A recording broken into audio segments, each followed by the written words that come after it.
Monty Alexander, he says his goal is to uplift. The piano to me is a vehicle for connecting to other human beings, and that he has done over all these years and continue to do so. We were talking about that piece at Air Jamaica Jazz and Blues Fest with that that synergy you brought with all those musicians, and you know, we had these artists coming in and out of the music, and we saw Chris Armand, I think, was part of it. Was Chalice was part of it? Wayne Armand. Wayne Armand, sorry, I said Chris. Wayne was on it. Yeah. You know, I said Chris, right? He's a race sauce piece of play, man. Chris Armand is a race sauce commentator. Anyway, all you right. see, he's a race sauce piece. Yes. Okay. But anyway, but that type of production, will we see more of that?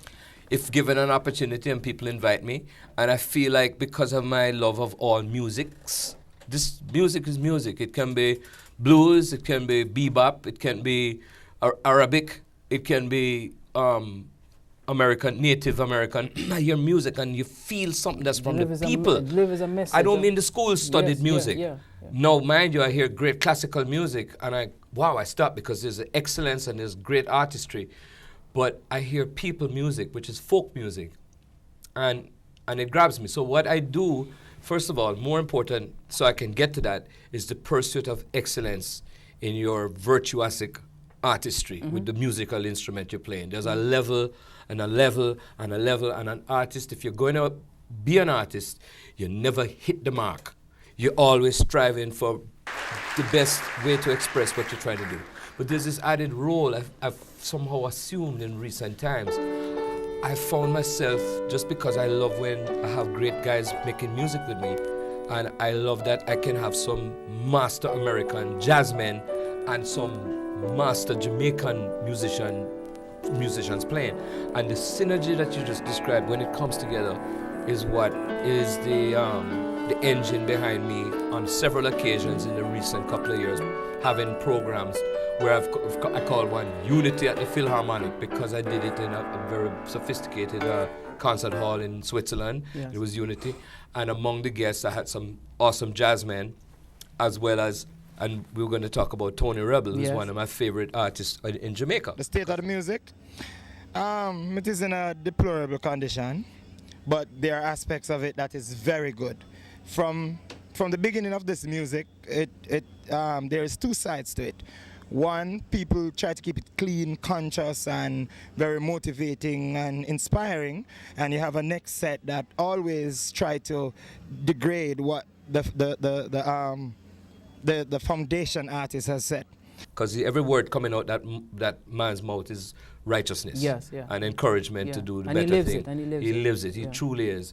Yeah. In fact, recently he had invited me to be a part of Rebel Salute, and I was heartbroken I couldn't go because I was very conflicted. Friend of yours passed away, right? Well, this man who indeed became friendly to me, and I was honored to enjoy a friendship with the greatest pianist of jazz. It was the great Oscar Peterson, who really, if you talk to anybody in the jazz world who knows about that level of brilliance, he passed away right around Christmas time, and the family asked me to come to Toronto and be a part of that. And one thing I must say is that whole production there, that whole situation was handled quite well. And I know that because I remember seeing Tony on media speaking about it, and it went over very well. It was very tasty and classy. Always, when I hear about Rebel Salute, it's really homogenous and rich with Jamaica. Maybe a Jamaica that a little earlier on that still stayed righteous, you know, and I wanted to go for that reason. Yes. But going back to Air Jamaica last year, I decided to put together, well, call it one of my this music and that music, where I'm the bridge. The piano on Monty Alexander is the bridge, the integrator to this experience. And on that occasion, I invited a man I had the pleasure of performing with many times, who is Freddie Cole, who is the younger brother of my hero, Nat King Cole. And he came to perform on the stage. That and was had awesome, veteran jazzmen who played with the greats Houston Person and Red Holloway, and it was playing the blues. You did something with Natalie Cole too, didn't you? Yes, I did. Right. So because I was so familiar with Nat King Cole's music. You know, I saw him at the Carib Theatre, by the way, and my parents had his love songs in the house, you know. And unforgettable, you know what I mean? And I would go to the Carib Theatre where I saw him, and I just, wow, look at this music, hear this man playing the piano. Natalie Cole was about, in her career, ready to honor her father. Now, she had been recording, but her real influence was coming, in terms of recording, was soul and R&B, and she'd made This Will Be, you know, she had that whole thing going. Mm-hmm. But the timing was right with the recording company, honor your father, let's do that whole thing. But they needed a musician who was somewhat familiar with her father's music. And one thing led to another, and they called me. I know I never told you this, but I don't read music. And people used to say, what, you don't read music? I had piano lessons as a young person, but it was just a few, and it kind of left me. Mm-hmm. So these days, if I make music, it has nothing to do with music. So by that circumstance, I was unable to play the whole recording because I said, listen, I don't read and I'll mess you up. Just let me help you with the songs and the flavor of what Nat did, the keys that you want to sing in. And I stayed there for some of the songs on the record, and I went to her house. Anyhow, long story, we did Unforgettable, and that was millions of sales, platinum record, and Natalie Cole is without doubt one of the most beautiful people in the music business. Yes, without a doubt. She looked good the other day on TV too. You know, looking back, there's one artist that jumps out at me, and I want you to tell me something about Dizzy Gillespie. Oh, Dizzy was full of joy and merriment and tomfoolery, but he was a dangerous trumpet player.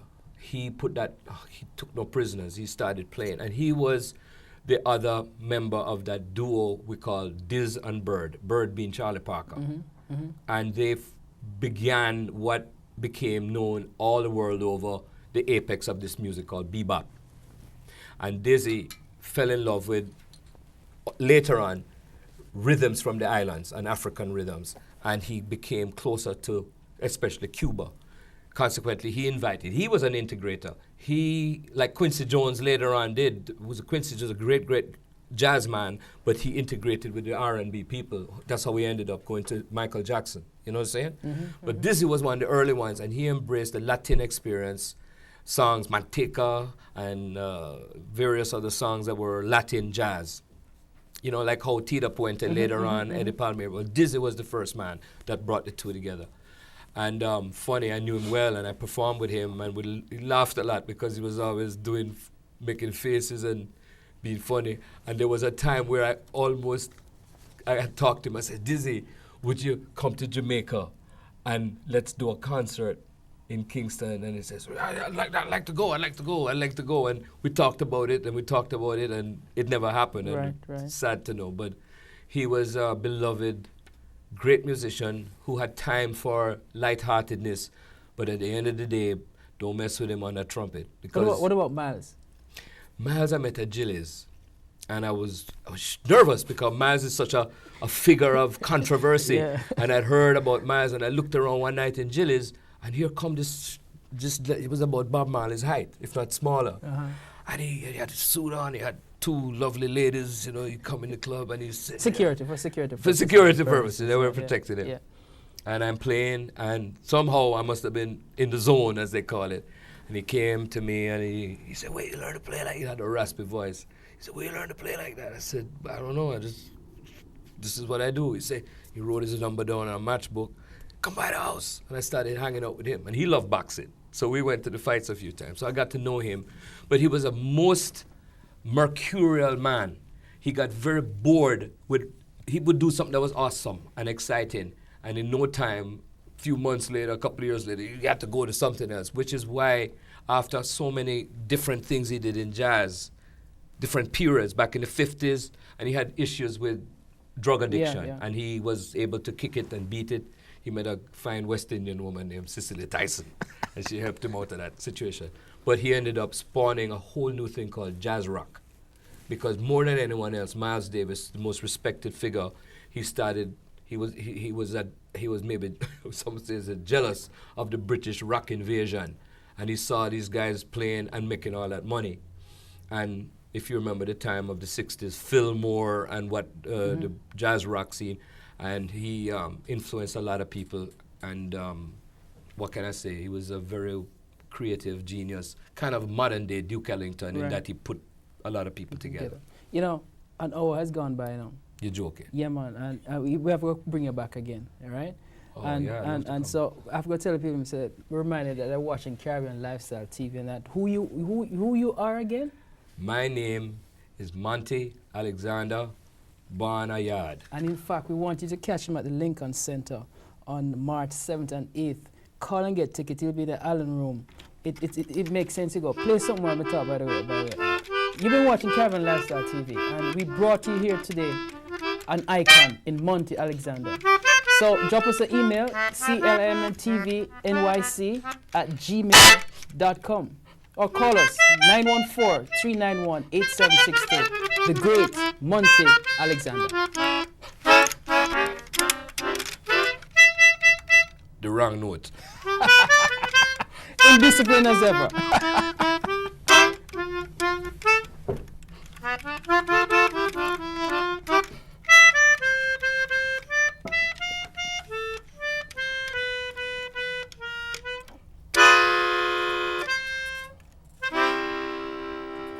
All right. Thanks much, sir. Thanks so very much. Thanks so very much.